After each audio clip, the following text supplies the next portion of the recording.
আপনি যদি একজন প্রবাসীকে ভালোবাসেন, একজন প্রবাসী হয়ে থাকেন, অবশ্যই ভিডিওটা দেখবেন প্লিজ। বিদ্যুতিক শর্টে ওনার এরকম হয়েছে আর কি। হ্যাঁ, টাকার অভাবে উনি ট্রিটমেন্ট করতে পারতেছেন না। প্রিয় বন্ধুরা, এই জাতীয় সংসদ ভবনের সামনে দাঁড়ায় এখন ভিডিও করি আমি। কেন করি? চিকিৎসা ব্যবস্থা যেন উন্নতি হয়। পাশাপাশি উনি একজন প্রবাসী, উনি যাবে সরকারের কাছে, যেহেতু উনি বিভিন্ন যোদ্ধা ছিলেন, উনি যাবে প্রবাসী কল্যাণ মন্ত্রণালয়ের কাছে। হ্যাঁ, কিন্তু বাংলাদেশের সিস্টেম এরকম, উনিও জানে যে গেলে কাজ হবে না। কি মন খারাপ করছে উনি না? জুয়েল ভাইয়ের কথা শুনলে মন খারাপ হয়। উনিও জানে গেলে কাজ হবে না, জুয়েল ভাইয়ের কাছে গেলে কিছু মাল পাবো। এটাই তো আমার মনে হয় যে চিকিৎসা ব্যবস্থার একটু উন্নতি করা উচিত। এনার অবস্থাটা দেখেন। যাই হোক, আমি আশা করি এই মহান সংসদের ভিতরে তো যাইতে পারবো না, এখন কথা বাইরে থেকে বলি। হ্যাঁ, যে এই ধরনের প্রবাসী যারা আছে, যারা যোদ্ধা, তাদেরকে খুঁজে খুঁজে দেখে ট্রিটমেন্টের ব্যবস্থা করেন।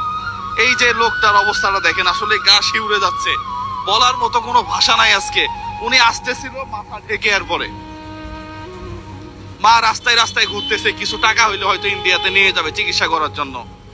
বাংলাদেশে চিকিৎসা ব্যবস্থা জিরো, না বাটে বেচারা কিছু পাওয়া যায় না। তো যাই হোক, আমরা চাই এগুলার উন্নতি হোক। মাননীয় প্রধানমন্ত্রী তারেক রহমান সাহেব, উনি খুব জেন্টাল আমার কাছে মনে হয়, খুব ভদ্র মনে হয়, এবং খুব বিচক্ষণ মনে হয় আমার কাছে। আমি নতুন করে স্বপ্ন দেখি, স্বাধীনতা 54 বছর যায়, এখনো যদি তাই আসে, বা এখনো যদি মুদ্রার এপিটার ওপিট হয়, আগেও টাকা পাচার হয়েছে, এখনো টাকা পাচার হয়, তাহলে তাহলে আমি মনে করব যে যা তাই, মুদ্রার এপিটার ওপিট আমার কাছে মনে হয় আর কি। আমি চাইবো যে সরকার থেকে, সংসদের সামনে দাঁড়ায় আছি, হ্যাঁ, সরকার থেকে যদি একটু ব্যবস্থা করে।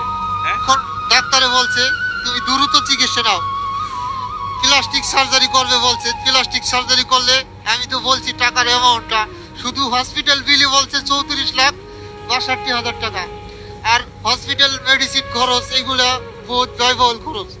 এখন তো আমি পারতেছি না। দ্রুত দেশবাসী, আপনারা প্রবাসী ভাইরা বিশেষ করে আপনারা আমার পাশে দাঁড়ান দ্রুত ভাই, আমার জানটারে বাঁচান ভাই। আমি আর সহ্য করতে পারতেছি না ভাই, আমার এই কষ্ট আমার সহ্য না ভাই, এতটা কষ্ট ভাই আমি আছি।